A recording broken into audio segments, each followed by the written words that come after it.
आधार कायद्याच्या वैधतेविषयी सर्वोच्च न्यायालयात आज निर्णय होणार आहे। नागरिकांच्या गोपनीयतेच्या अधिकारावर कायद्यामुळे गदा येत असल्यानं कायदा अवैध ठरवावा अशा आशयाची मागणी करणाऱ्या 31 याचिका सर्वोच्च न्यायालयात दाखल करण्यात आल्या आहेत। त्यावर आज निर्णय येणार आहे। सर्वोच्च न्यायालयाच्या 5 न्यायमूर्तींच्या खंडपीठासमोर सलग 37 दिवस या याचिकांवर सुनावणी घेण्यात आली।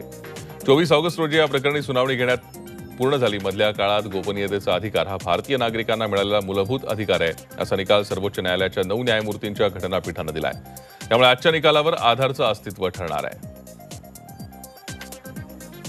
अधिक माहिती घेऊयात। आमचे प्रतिनिधी रामराजे शिंदे सध्या आपल्या संपर्कात आहेत। राम, आजचा दिवस महत्त्वाचा आहे। सगळ्यात महत्त्वाचं म्हणजे आधारच्या वैधतेबाबत आज निर्णय येणार आहे। कसं पाहिलं जातं या आजच्या आधार संदर्भातल्या निर्णयाकडे? बिलकुल भूषण, आज 3 महत्वाच्या निकाल येणार आहेत। आधारच्या संदर्भामध्ये निकाल येणार आहे। आधारच्या वैधते संदर्भातला हा निकाल आहे।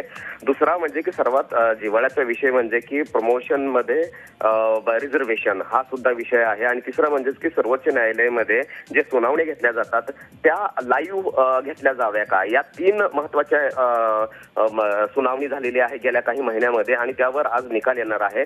आधारमध्ये अनेक वकिलांनी आपापली बाजू मांडलेली आहे। आधार मध्ये खरं तर शरीराचे अवयव येतात, त्यामध्ये डोळ्यातले संपूर्ण स्कॅनिंग केलं जातं, हाताचे बोटाचे ठसे घेतले जातात। अशा वेळी प्रत्येक व्यक्तीचा आपल्या शरीरावर अधिकार आहे। मग सरकार हे संपूर्ण अधिकाराची पायमल्ली करते का, अशा प्रकारे प्रश्न उपस्थित करण्यात आला होता। आणि कोणत्याही गोष्टीसाठी म्हणजेच की बँकिंग अकाउंट असेल किंवा इतर सर्वच गोष्टीसाठी आधार हे अनिवार्य करण्यात आलं होतं। त्यामुळे मग इतर पॅन कार्ड असतील किंवा इतर जे इलेक्शन आपलं निवडणूक ओळखपत्र असतं किंवा मग इतर जे ओळखपत्र असतात मग त्यांना काही अर्थ राहणार नाही का, अशा प्रकारचे अनेक मुद्दे जे होते ते चर्चेला आले होते आणि त्यावरच आज सुनावणी घेतली जाणार आहे।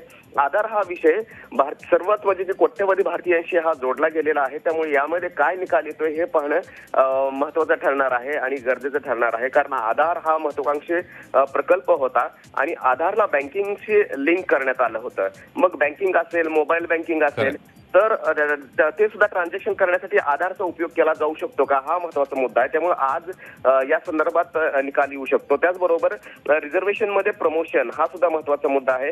इंदिरा साहनी केस झाली होती आणि त्यामध्ये सांगितलं होतं रामराजे, आता या सगळ्याच एकूण महत्त्वाच्या 7 महत्त्वाचे निर्णय आज सर्वोच्च न्यायालयातनं येणार आहेत। त्यामुळे या सगळ्यांकडे लक्ष असेल, मात्र आधार कार्ड बाबतचा जो निर्णय आहे त्याकडे सगळ्यात जास्त सर्वसामान्य भारतीयांचं लक्ष असेल। धन्यवाद रामराजे या सविस्तर माहितीसाठी।